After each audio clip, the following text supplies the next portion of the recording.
And we're live. What's the crack, Grand Torino? How are you? Hi, everybody. Thanks for joining me. I'm pretty happy to have Rowan on here because I've been watching his videos for the past few days from Greece, and there's a few I want to fill in the gaps for myself and ask you a few questions. How are you, Rowan? I'm good. How am I coming through to you and the good members of the live chat? 5x5. Do you have a song for us there or anything? No. No, not in the mad one. I'm in a kind of a not a solid mood, but a contemplative mood. We had a little bit of a dalliance with the sound. We had a few technical issues there. We had to jump, but we managed to get it done. We did, of course. Yeah. So you're in Lesbos. I'm currently residing still in Levos, Levos. I'm often mispronouncing that myself. Yeah. And I just want to try and bring on the live chat so I can see the live chat here on my screen. I'll bring it up presently. You'll see it on your right there, or your. Yeah. I'm not sure actually, but no, it doesn't come up on my one, and it's very laggy. I find the StreamYard very laggy on that front. You can just go through to YouTube and just see it that way. Just throw her on mute. Yeah. I just so you landed in Athens from Dublin. Yeah, so I had a stopover in Athens. Was a 17. Yeah, it was a 17-hour flight across. So I had an overnight in Athens. Pretty non-eventful and stuff like that. Lovely little city, but the place where I was staying was just close to the airport, so I didn't get out and about, do too much damage in Athens. And then flew on then to Mytilinus. I'm hoping I'm pronouncing that right. I'm sure my Greek followers will tear a lump out of me for mispronouncing it, but I do that quite an awful lot. Mispronunciation. So we have a difficult job, Garo, don't we? Oh, it's deadly. Yeah, well, it's harder for you over there. Like, Antonopolis, Elopolis, Pelopolis, like type of names. So it's hard to say. But you're like, I can imagine it's kind of weird because there might be action for a while and then you're waiting for someone to give you access, but then for a lot of the time you're kind of idle. Are you finding that's the case? Yeah, a little bit. The different things coming on that I had planned. I met with my contact over here, Thanasis, who I interviewed. Lovely guy. That was the first time we'd actually met. I got him through Stelios, and Stelios, if you're watching, thank you very much for that. And there was also a middleman who was based in Athens who facilitated me there as well. So it was a lot of good fortune in play. And like I said, once I got onto the ground, got myself checked in, it was just a case of having a quick preamble around so I could get my bearings and see which is where and what was what. But the very first thing that struck me over here is we have our crusties over here, our commies. This is very left bent over here. There's a lot of graffiti in Levos. So you've got the hammer and sickle kind of graffitied everywhere. Not so much the raised fist in anger and stuff like that, but and the Greek philosophy is pretty much like the Irish. And when I was talking with Thanasis off camera, he'd say if we haven't got something to focus on, the Greeks, we're at each other. And I find the Irish pretty much like that as well. But once we come together, as with the Greek nationals and the Irish nationals, we are an unstoppable force. But in the Irish context, we are slowly becoming. And I think Corona, or Wuhan flu, as it should be correctly called, is doing that. Not only is it smashing globalism to its core. I mean, we can safely say now, beyond all shadow of a doubt, however what length of time it takes, open borders is finished. People have snapped. Even like you said, I don't know if you said it or might have been Dave and John Waters when they were speaking. That this is the inevitability. The conclusion of all of this is the end of open borders, because Joe Normie just woke up. Joe Normie just got a match on his ass, and what the hell? Open borders, maybe we should close the borders. Maybe we should have medical screening. Maybe we shouldn't allow criminals into our country. I think it's when Joe Normie or whatever sees when it's all going whatever they think when people like us tell them that these globalist elites are fanatics, they don't believe us. But when they see that, they refuse to shut down the borders, when it makes complete sense. And they refuse that, I think they kind of show their hand there, and they go, we're willing to go all the way. We're willing to go to, mass death here for this religion. And people see that and they go, what the fuck has been going on here? I think Grand Torino, I think Dave Cullen, etc., might have been kind of onto something here. No, we'd rather it wasn't happening. But come here, I just want to get on to where you're at now. So you're in Lesvos, and Moria camp. You were there today. I was watching your video. Is in Lesvos. Yeah. Yeah, it's a little town on the outskirts. So let me break it down for you viewers, for live chat members. The camp essentially was only ever set up for 2000. The influx of migrations at the beginning, its inception was for 2000. It's currently standing at 25,000. The population of Mytilinus, where I am now, is 20,000. So the migrants are outnumbering them 1.1% or whatever. And it's apparent when you're walking around. Now, the reason that I was so, I'm not going to say hell-bent, but the reason I was so quick off the mark and I put the feelers out, so look, I need to get down to Greece. Because Greece is the petri dish for the rest of it. Greece is the test bed. Greece is what happens when your population, or you're at that 50-50 mark, or you're at that 51-52% mark, and it's becoming very well noticeable to Joe Normie. That's the problem we have back in Ireland. Joe Normie still got his nose in the trough, still beating the band to try and meet the mortgage, keep the kids in school, save for the college fund. My life's okay, Jack. Fuck everybody else. I do apologise for cursing on your show, but Corona has lifted the head up, and with that will come an awareness of going, hang on a minute, we've been so entrenched and just ploughing on and feathering our own nests and making sure us and ours was okay. That and when it came to politics as well, politics, that's for other people, and that can't be dealing with all that. As I've always said, G, and you know this more than anybody else, you may not be interested in politics, but politics is interested in you. Yeah, it sure is. Absolutely. Like in terms of Moria, the camp has 25,000 people. It was meant to have 2,000, so it's overrun. We've seen images of it. I can pull up some images of it. I mean, it's I'm just going to do a quick screen share to show people. Yeah, it's covered in rubbish. It's exactly like that. And of course, you sympathize and all that, but anyway, the place is a state, right? That's the fact of the matter, and it's overrun with people. Now, how close are Lesvosians or lesbians, if they call themselves that? Lesvosians, I would say. Yeah. How is it for them? Is it kind of a little bit far away, or is the camp does the camp have a strict kind of line at the edge, or does it bleed into people, or are people far away? What's going on there? Okay, I'll give you the brief. As I said to you, I've taken a video. I did some recce maneuvers today, and I managed to get a hire car. It's pretty reasonable over here. Sorry, just got a bit of distraction. My email came up. So I was able to skate around the area. I drove past the camp a couple of times, and it's situated right on the main road. There's a little smaller town, or the town of Moria is just off the camp. So this is a main feeder road in. And if you can imagine like your quaint old Italian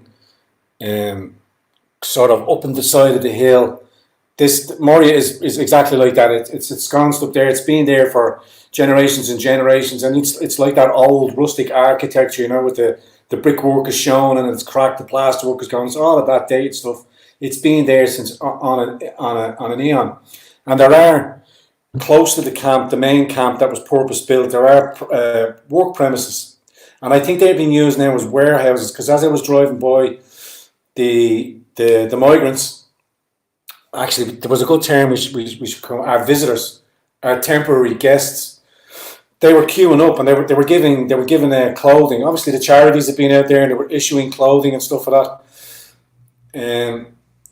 And there is a strong contingent of women there as well. Like, I know we say that, like, the vast majority are fighting age men, and those women are probably coming with marriages, coming as part of a married couple, but they're already having babies, and they're having babies in the camp, and they're having they might come up with the precondition.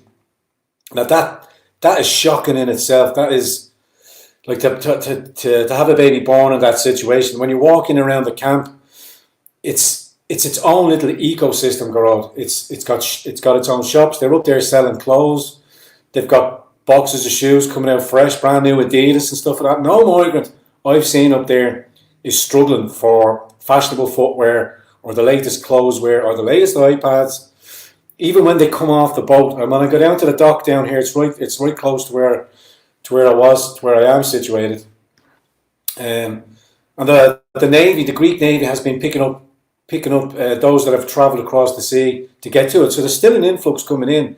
Then they're brought straight up to the camp. Now, like I said, there is an ecosystem. So those that are inside the boundary of the camp have all the amenities close at hand, and they have the protection of a guard at the gate that travels around and looks after things. But the camp itself then sprawls out along the hillside. It goes from constructed units, then into small temporary units, then into tents, and then further on as you go away, it builds into a shanty town where whatever scrap material was around, they've built it. So it's becoming its own entity and burgeoning out. Latest reports there are stuff that I'm hearing now. There is a stabbing nearly every night up there. There is something, because there's no lights. There's only lights in the main camp. There might be whatever lights in around campfires or whatever temporary lights that they have in their own little cordoned off area. But the sound of children as well. I mean, there's children in there as well. I have a photograph of a young guy there, like as the mainstreamer there taking a picture of this guy. And I'll tell you seriously, the three kids that came up, they were kind of on a high wall that was fenced, but the fence had been torn open, obviously an escape route. So the three kids were hanging on the bar, and the two mainstream reporters were there underneath the car. One had they've all the gear, the lights, the gadgets, all the switches, and the other guy is talking to the kid, and they were all running around charging. They say, "Come here," and then they come over, and as soon as they come over, they know straight down into a forlorn face and. Wow. Oh, this is a horrible situation. And then he takes the clicks and he goes, yeah, great. And then they go like that, and then they run off. Like they're coached. It's not that they're coached. It's that understanding just becomes known. But the cameras are there. You're on your last legs. You're dying, or put your case forward like that European man of African descent that was talking to me in the video right there at the end. He has so lied to himself, he is so ensconced in that idea that he has lied to himself and tricked himself. I honestly think he actually believes that he's European because he's said it so many fucking times. And he's gone to every NGO, every charity, every government organisation, and he said that. And I'm pretty much like I was there looking at him going, you're just having a Scooby-Doo. You just... He's so lost up in the lie, as I imagine most of them are, and we can attest that or put that to some other scientific reasoning, which we won't mention because the algorithms would be listening in, and other people might mention it that we're a little bit racist for mentioning it, that the digits are in the zero figures, but that is all played out there. But then you've also got a kind of a tribal thing. Now I walked up along the length of the in situ camp, and that there, and I don't know if you caught it on camera and stuff like that, the rubbish is everywhere, even on the outside of the skip. There's skip loads and skip loads. That all has to be taken away. But no sooner is that part being cleaned, there's people just coming out fucking throwing the rubbish out there. You're on a campsite. You're on a huge campsite. Sorry, Carol, I'm probably taking a... No. It's good. It's good that you're on a good stream there. But it's just like, if Irish people became refugees from a tsunami and we ended up in Iceland or something, I feel like, for one, we would be saying, guys, we just want to go home, right? As soon as possible, we go home. These guys have no idea. I wouldn't be saying I'm Icelandic now and all this kind of stuff, right? But the other thing is, if Irish people were in that situation, it might be rough. It might be a bit rough, to be fair. But I think over time, the leaders in the camp would start to establish a little bit of a kind of a... Lord of the Flies would start taking on. Yeah, but in a good way. It would be like, we're going to put rubbish here, we're going to do this, we're going to start like trying to build, or we're going to try to to have activities and all of this stuff, and crime would not exist. I think if you put 25,000 Irish people down, you wouldn't necessarily need guards. Over time, there would just be an understanding of, we're not going to have brothels running. I know there are brothels in these camps as well. Kids getting molested left, right, and centre. There are reports of that, but it wouldn't be going like that. You know, it would be. Basically, my point is, you look at this camp, and what do you see? You see the same conditions that they fled from, literally, physically. If you look at that, and I asked you, where is that? You'd go, I don't know, somewhere in Somalia or whatever. Right? That's what you would think, like. And is that an accident? Obviously not. No, and they come, like I said, they come coached as well. I was doing a little bit of research because I knew we were coming onto the stream and stuff like that. They get an allowance. Some of the migrants are, even though I was reading in one of the groups that I'm in there, even though the visitors or the asylum seekers have been granted access, up to about 7,000 of them in that camp there now, have been cleared through their asylum process and are free to leave the camp and go further on into Europe. But they choose to remain there because once they stay there, they're still claiming the benefits, they're still given the money that they're given. That money then gets sent back home because that expands to triple its worth wherever it's being gone, further and further on. So that's helping out their families back home there. So in essence, they choose. There is a majority or a portion of them that choose to stay there, that choose to hang on to the benefits that they're given there, because it's well known amongst them. Like, these people are not stupid. They've got the best of phones. They've got the iPhones. They talk and communicate with each other. They've got the understanding from the NGOs. That was proven with Lawrence Sutherland's Borderless, that the NGOs down on the front lines were coaching them what to say, how to say it. Claim a medical illness, you'll be prioritised. Claim criminal, persecution, you'll be prioritised. You'll be given access. And there were so many Santander doctors and all them other ones that were complicit in it. They were all getting nudges and the winks because they were all lefty in intent. They were all socialist in intent.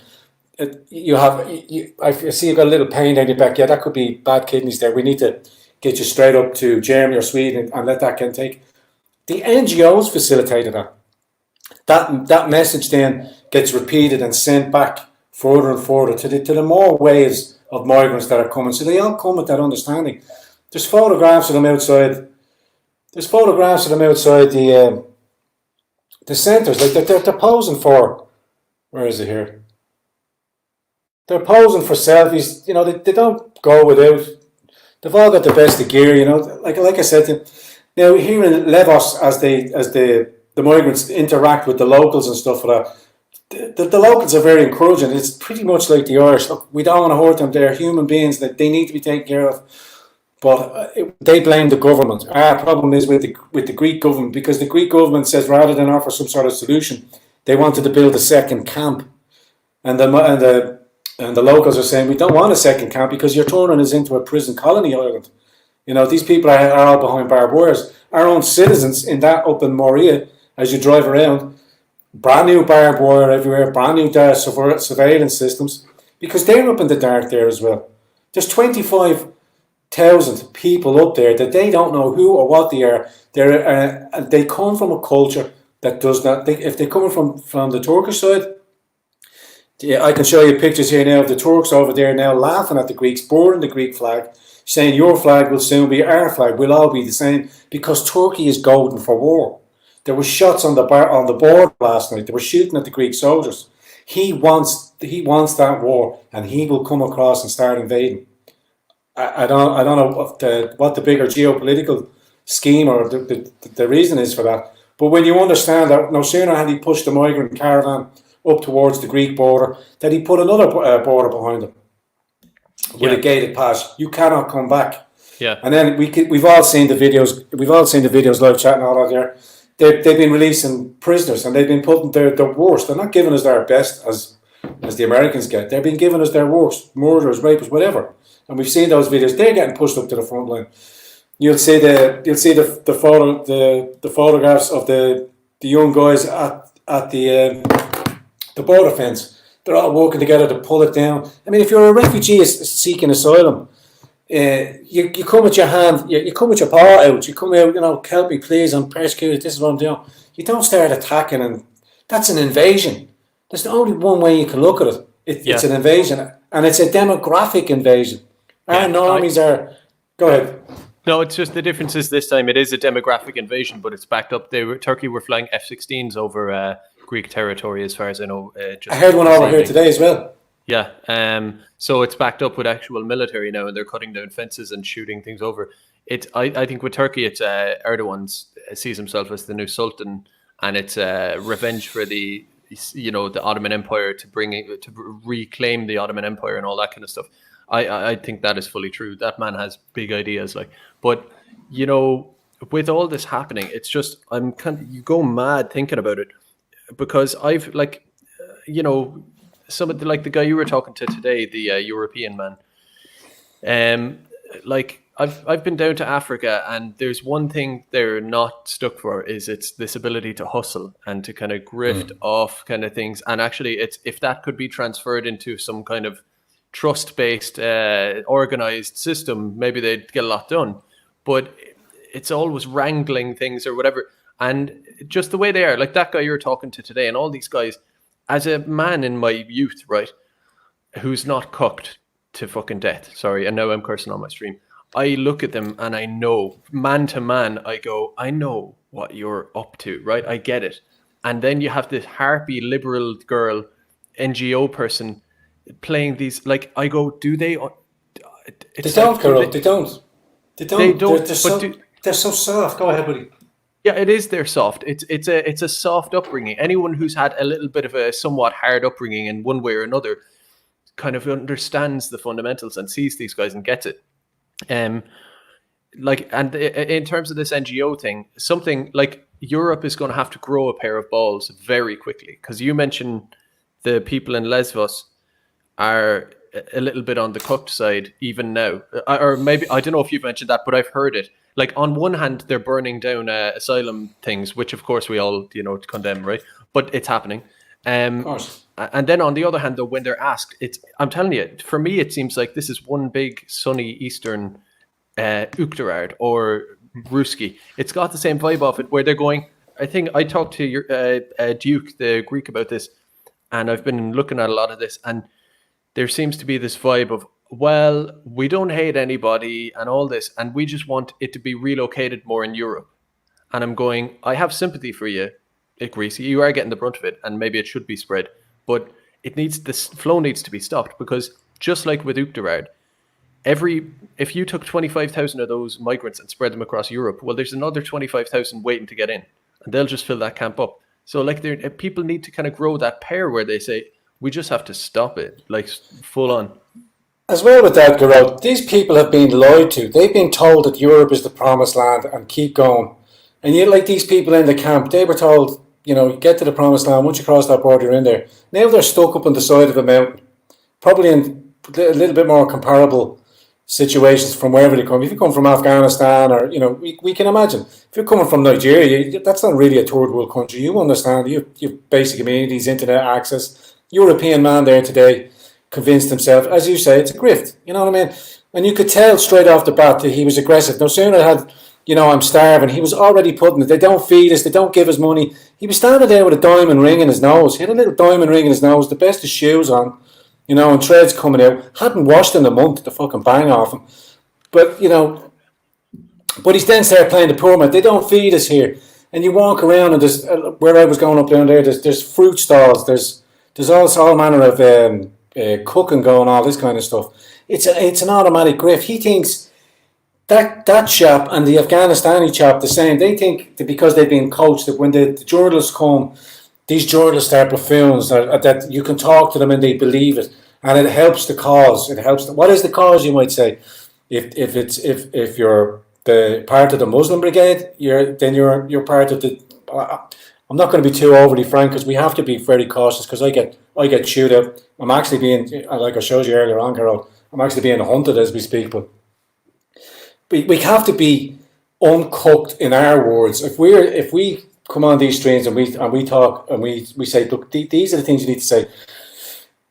the House of that war, the insertion into Western, those of Islamic nature, they have been brought up in school through the madrasas, as I spoke with Nisar, that the West is to blame for all their ills. They don't see the difference between the American bombers, or they don't understand between the 67 years of the Clinton cabal, all the neocons over there that were geared for war to feed the war machine.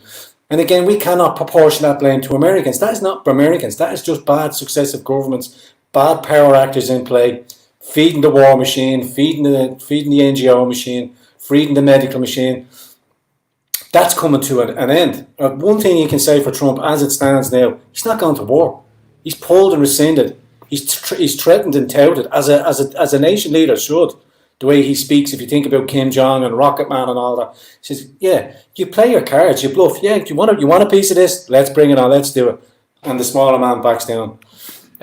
You mentioned being hunted kind of conspicuously because maybe I understand maybe you can't kind of give all that away. Is there a certain amount you can give away, or you do want to leave it? No, I'm not.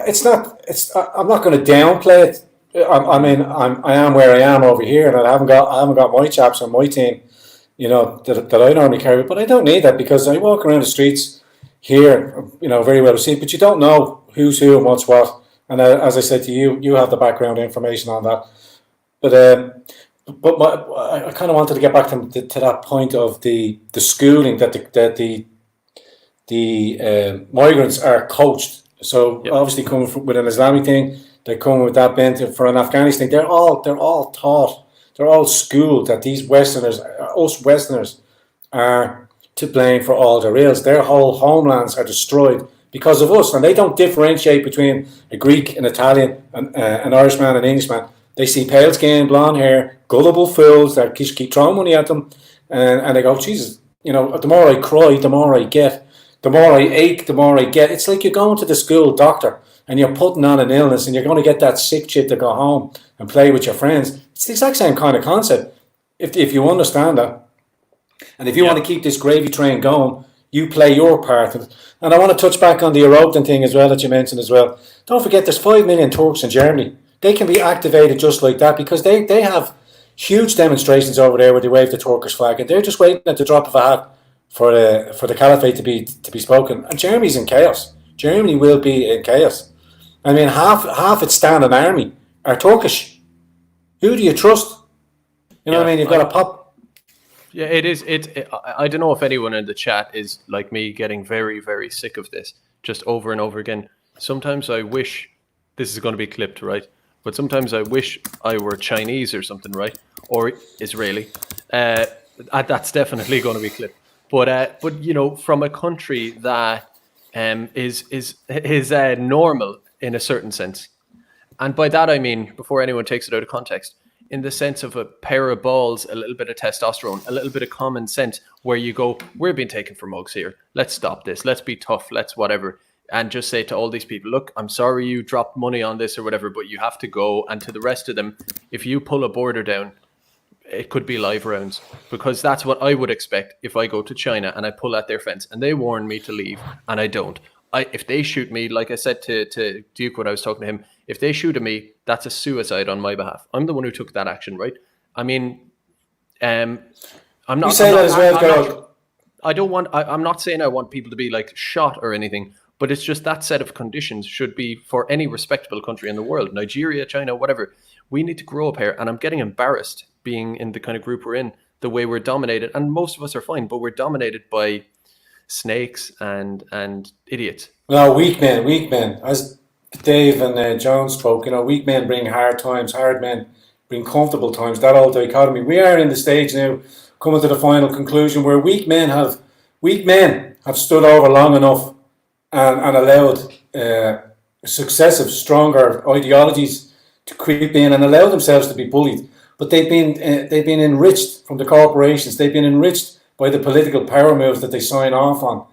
In our own country, back in Ireland, we've known the main players. They're still in politics.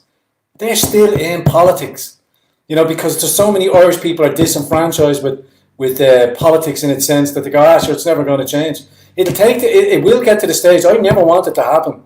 As John Waters says, we need to storm the Dáil and drag them out of there. We don't want it to get to that stage.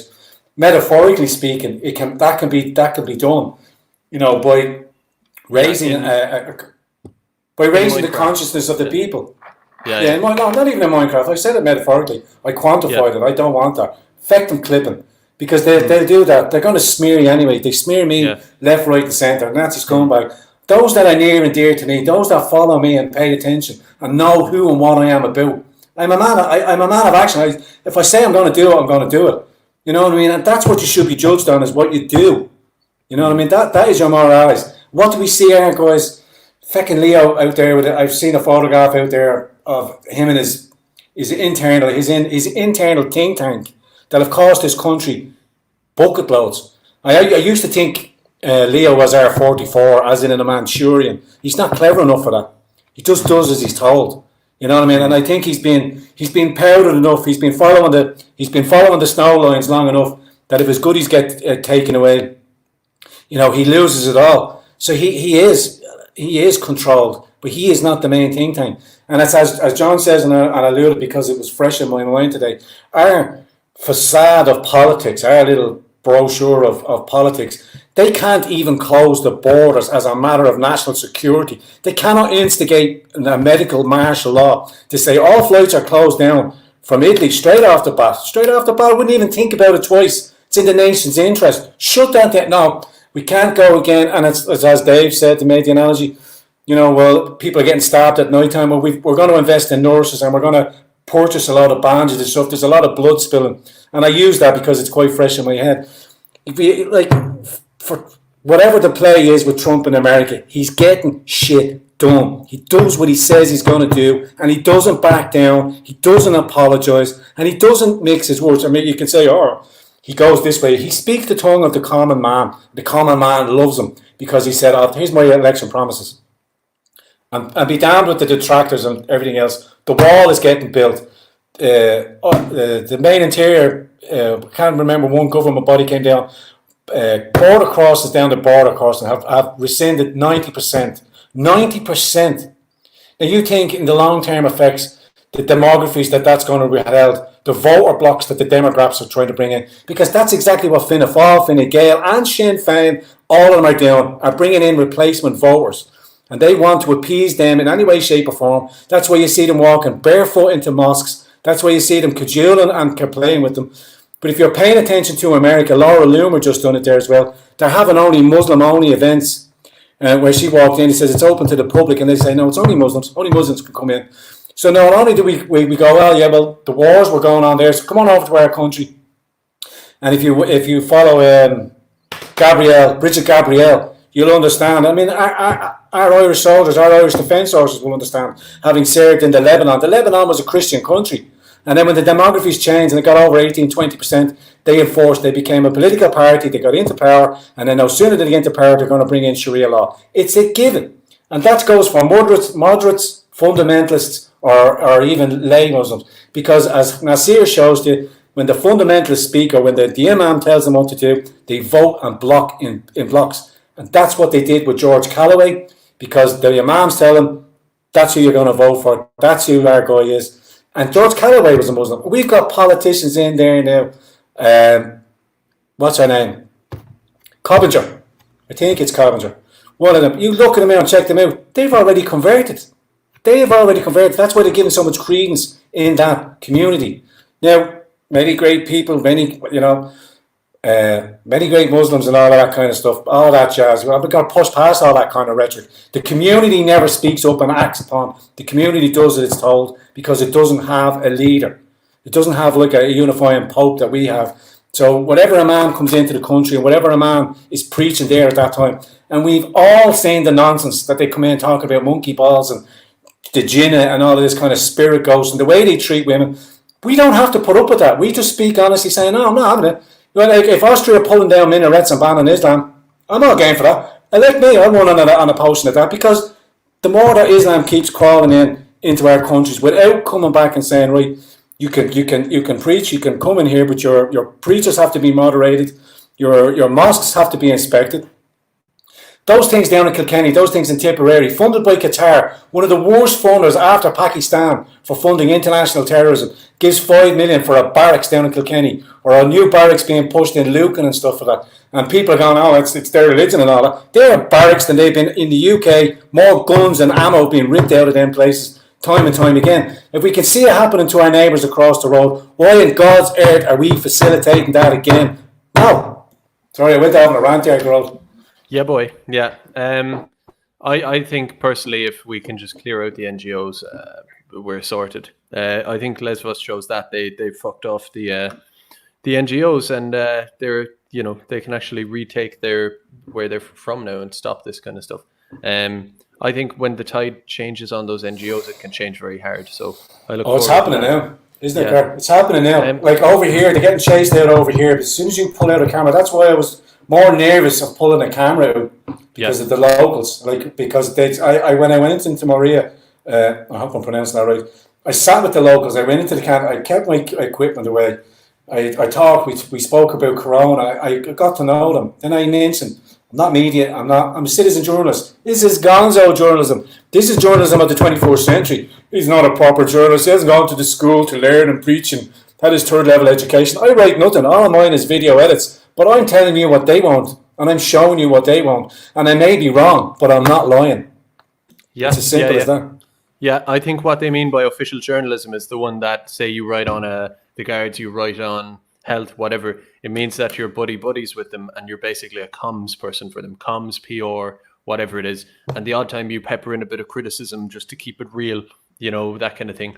I remember in Zambia seeing newspapers would say the president was Michael Sata. And the criticism the newspaper would give of him was Sata too tough on corruption. That was their criticism. He's too tough on corruption. He's going to make himself some enemies here. He's going to make himself some powerful enemies that he's been so ruthless about it. He's going to make some terrible, bad enemies. So that's our criticism. That's what it is like with our media. The real media are people who, and it's not just if it's a lefty or whatever, who is just works for themselves. Maybe they take some donations from their audience, right, in an organic sense, but they are of themselves. They are not institutionalized comms people, communications managers. So can you tell us just finally, or how much can you tell us about your remaining time in where you are? Obviously, you have to keep it to yourself, I assume. But how long more? Yeah, he nods. How long more are you there for? Can you tell us that?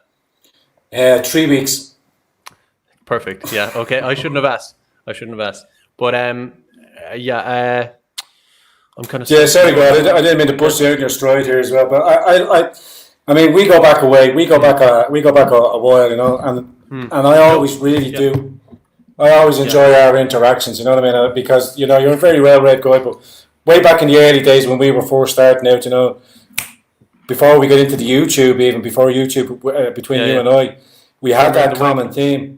Yeah, Tremor in the Web. Yeah, I remember outside that place. Yeah. That seems like a while back now. Doesn't it? 2 years? Is it 2 years? Yeah. Full on 2 years. It feels like longer. I'll be honest with you. But go on. Like I know I've aged, but I mean, all of this mucking around and all the things, and we do it. Like we often get criticised, the PayPal patriots and all that kind of jazz. You support what you love. I have no problem taking money off people that support me and show me, because hopefully I'm giving them value for money. I may be selling a product. That product is truth and common sense. If I'm not doing my job properly, I'm not being funded to come over here and push myself into a migrant camp or get over there, because people believe in what you're doing, because they see your deeds and they follow your deeds and they know they can trust you because you'll get it done. Yeah, for sure. Okay, well, here's how we're going to find out what you're up to in the next few days. We're going to stay tuned to Grand Torino. So I'm going to leave it there I'm going to leave you there because I'm going to go through some of the news after for any kind of late stay. I'll shoot off the road. Yeah, I'll say goodbye. Thanks very much for having me on your show.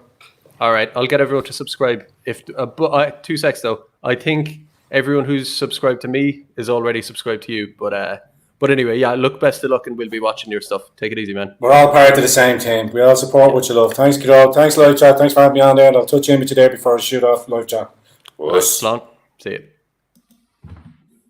Now, how's everybody? How have we got? 163 watching. That's class. So I think I might go through some of these bits, just to kind of round it off, So what have we got here? So do you know what? I think a lot of you probably know a lot of this stuff already, but then I can I sometimes remind myself that some people aren't news junkies like I am, so it's worth going through anyway. It was good to have Rowan on. So yeah, some of this kind of stuff. So we have Bulgaria have opened a dam to stop migrants crossing their border. We have the state of the Moria refugee camp, and again, I'm not saying that if Irish people were in refugee camps, it would be a palace. You would still be in tough conditions, but it would be different. There's a reason this looks third world, and there's a reason the third world looks the third world. It's a different kind of culture. And I'm genuinely not, in literal terms, I'm not a xenophobe, to use the word in its literal sense. I'm probably a bit of a xenophile. I'm interested in other cultures and I respect other cultures and all of that kind of stuff. But just there are certain elements of the third world that exist, and it's not some kind of accident or extreme mystery. So we have a Greek Orthodox Church in Lesbos was vandalized by refugees. Again, that's not on the front of the Irish Times. If that happened, if there were Irish refugees in, let's say, Afghanistan, let's say wherever, and they did this to a mosque, I'd say there would be a pogrom. I'd say there'd be a genocide, which, of course, for the NGOs, I'm not advocating for, obviously, right? But that's just what would happen if the shoe were on the other foot. So there's something else interesting here as well. Yeah, we've a coronavirus case in Lesbos, so see how that goes. The state of the place. Again, I do feel sorry for the people who are there. Like that European African man who was talking to Rowan today. He was a healthy young man. He could have, let's say, I think he's from Nigeria. Nigeria's not that bad. If he had chosen, instead of making his flight of fancy to Europe, if he had chosen instead to just knuckle down and kind of save up a bit, he could have a family now and a nice home. Now, it's hard to eke out a living there, but you can. People have houses in Nigeria. It's not, there's a strong enough society there, or there's a potential to do okay. And yeah, he could have done that. He could have gone down that path, but now he's so far down this path because he was led in by NGOs. He doesn't know which way. I mean, it's kind of like there's no going back from his perspective. That shouldn't be the case. So anyway, yeah, so you have coronavirus in this camp full of 25,000 people crammed in together, and it's already obviously over capacity and they don't have resources. So that's not going to be good. We have this, I think this is like a little bit old now, clashes breaking out in Lesbos. So between locals, between NGOs, between migrants, just a big, massive shit show. NGOs accused of stoking up unrest in refugee camp. So same story. What else have we got here? This is just, I mean, in any sane society, you would look at this and think, we're not letting these people in. If you're watching on screen now, this is the border. This is invasion, obviously. There's no other way to describe that but a organized invasion. And yet liberals will, I'm just trying to think of what liberals, progressives, NGOs, softies, what do they think when they look at this? When you show them this video, it's kind of like, what do they feel? Because what I feel is a kind of a natural threat response. And these people, I don't know what's wrong with these NGO people. Some of them are just paid shills or whatever, but some of them must kind of believe it. The kind of refugees welcome people. What kind of idiotic, like, death wish do they have when they look at this, and just a lack of a healthy instinct? It boggles my mind, and like I said earlier, it embarrasses me to have a culture, or to live in a culture in a country that is dominated by these people. More of this, the fires, and and like Rowan said, there are actual clashes breaking out, kind of minor skirmishes between the Greek and Turkish military on the border. And what's so annoying is that you have F-16s in the sky. Those things are deadly machines, right? And guns and all of this stuff all over the place. Big, like, Humvee things driving up and down. And yet you have this fifth column element. These NGOs are just sitting there with a knife to your back. They are working. kind of I was going to say surreptitiously, but I've forgotten what that word means. Maybe it is the word I'm looking for. And they are working, like a poison, running its way through your veins while you have this big enemy, while you have bloody F-16s flying overhead. At a certain point, that just needs to be addressed. You can't survive with that. So anyway, I am rambling. I'm just checking out the chat here now. NGOs are demonic, yeah, says Vince Brown. I wonder if that's Vincent Brown. I doubt it. Last True Gale, one of my favorites, says NGOs get good money and status higher than they should have. If things go down, they should go down. Yeah, and I have an idea for a video that I might make, just a kind of a pre-recorded video at some point soon, just about how basically the idea that, when factories get closed down, the kind of American thing, the Rust Belt and all that, you have these factories closing down and you have the world changing and people go, that's just the way the world is going and it is what it is and it's economics and technology and all of this. Certain jobs aren't required. Migration is required for demographics, blah, blah, blah, blah, blah. And which, works on affects the working class of a country the worst. The working class are getting wiped out by the ideas of these NGO people and these globalists or whatever, right? And while that is the case, these same globalists and NGOs will tell the poor, to use a caricature, the guy in the kind of denim working man shirt with his cap in his hand, they'll say, it's the way it is, you just need to learn to code or whatever, right? That's the kind of the glib response.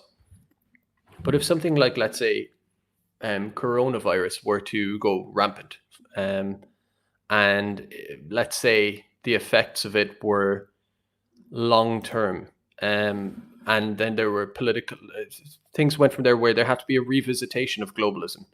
Or let's just say, I'm being theoretical here, but let's say for a year, all this international shite had to shut down. This multinational human rights groups that traverse the globe and open borders and all this stuff. And also it costs a lot of money. I am going to arrive at a point, I swear. Something like the NGO costs a lot of money, billions and billions, right? Basically what I'm saying is if the shit hit the fan and governments really had to concentrate their resources on their own countries, so eventually they have to just pull the finger out and go, okay, borders closed, emergency situation, we have nothing for this NGO stuff all the way from the UN to the smaller NGOs. That whole world has to go. We have nation states with their own societies, and institutions that operate, but we don't have this kind of layer on the top that we just kind of shell out for as we go. I mean, imagine saying that to these people and just saying, guys, I know you had nice champagne kind of socialist lives, you had nice weekend breaks, and you were director of the board and on the chair of this thing and that thing that don't really do anything. Like I say, jobs to make, for the lower upper class. If you had to say, guys, all those jobs are gone, I'm sorry, you're just going to have to learn to code. I mean, would they? I'd say they would like pull the trigger where they would kind of almost want their own little revolution to protect their jobs, and they would see it as an outlandish thing that they are being let go. I can't be let go. I run things. I inform society. I do all this. That can't happen. They would like rise up if they were like physically able to, right?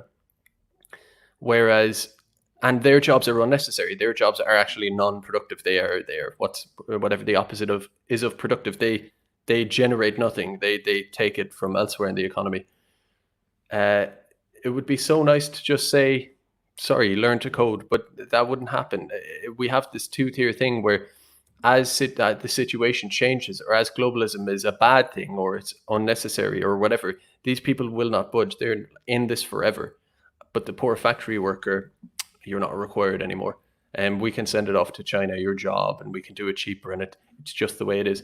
That dichotomy pisses me off. Noreen Lonergan is asking me about the Amazing Polly video. I said I'd check it out. Look, I haven't had a chance to yet. I did a video today, and this stream with Rowan and stuff. I'm a little bit busy with other things, of course. So I intend to watch it. So I'll let you know. Last True Gale says they don't have the trade, STEM, retail, the skills to build society. That's the point I'm making, is that these globalist people, these NGOs, these UNs, whatever, if society brought itself back to a kind of a more natural level, via something terrible like coronavirus, these people would have no useful value of any description. It would be shocking. And we would look back on this period where we had this whole thing, and not only was it very demanding in terms of resources and non-productive, but it was actively destructive to the whole world that was funding it. It would be a big shock that. So that's how I feel. I wish I could just stay here now and read the chat for ages, but look, you'll start to get sick of me. It just shocks me. It just shocks me. I've been around the block, like traveled a bit, and whatever. I don't want to get too personal on it or whatever, but just like the point I made to Rowan earlier, it's like a different world. It's like a different worldview. Yes, you have the active NGOs who are like conspiring, like the real nasty fuckers. But then you just have people who believe this stuff, these diehard. It is a kind of a church lady thing. You know, you see these 22-year-old college students, largely female, who have this misplaced maternal instinct going on. Someone like Millennial Woes has talked a lot about this years ago in his videos about the migrant crisis. There is this misplaced instinct, woefully misplaced, and it's disturbing. It's creepy and it's really weird. But yet there's nothing we can do about it. And my belief, of course, is that, and I've been becoming more and more certain of this, is that it's not that these people kind of scheme their way to grab power and to use it. I think power chose them, and actually not only chose them, but designed them through university education and this kind of social studies and kind of this kind of program. So they didn't, not only did they pick them, they actually created this mindset. They created this ideology, brainwashed an entire generation or two on it, and then empowered them with the wage and the job and the vaunted position and the kind of celebrated status and the media coverage and all of this. It's all paid for top down. I'm fully convinced of it. Checking out that chat. But yeah, it's really strange, and I've seen it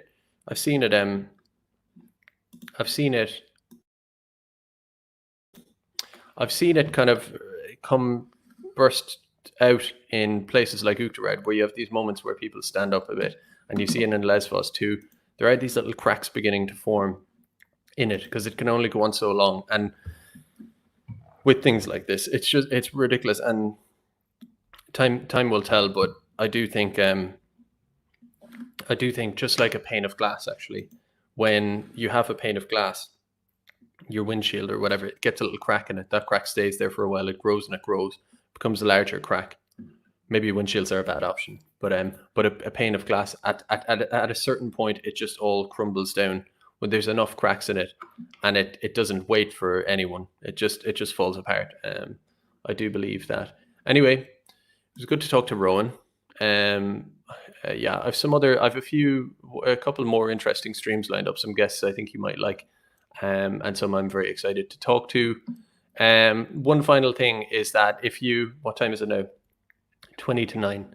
If you're in for the night and you are looking for a bit more content and you haven't yet gotten sick of me and you don't want to watch RTE or whatever, although I don't like overburdening people with content. I don't want people sitting at home all the time. But if you're in for the night, if you're taking it easy, if you're going for a walk, put on your headphones. I'm kind of belaboring the point. My point, I did a video today with a lady called Yoko from Japan. We had a very interesting conversation. I thoroughly enjoyed it. About Japan, about the history of the kind of US occupation of Japan, Japanese society right now, various things like that. It was just a very, Japan is an interesting little country in that it's non-Western, but it's highly developed, and they have this interesting history. One of the points I was trying to get at in it was that a program of American kind of based style liberalism, and I mean liberalism, was imposed on Japan at the point of a gun or at the explosion of a nuclear weapon. It just was. And it was systematically imposed over a few years, all written down like a plan. And I think something similar happened in Ireland over 30 years, more kind of insidiously. And I just think it's good to dwell on Japan a little bit and see what the aims of kind of global liberalism, US-backed global liberalism, what the intentions of that were, even all the way back to the late 1940s and early 1950s. So that's what kind of gets me going on Japan. But of course, I didn't dominate the conversation. We talked about many other things, and Yoko had her own perspective. So, that's you can just go click on my channel and go watch that if you want to, or some other time. And of course, subscribe as well, and give a share and give a like, and all of that stuff. So I'm going to end it there, lads. Take it easy. See you. Bye.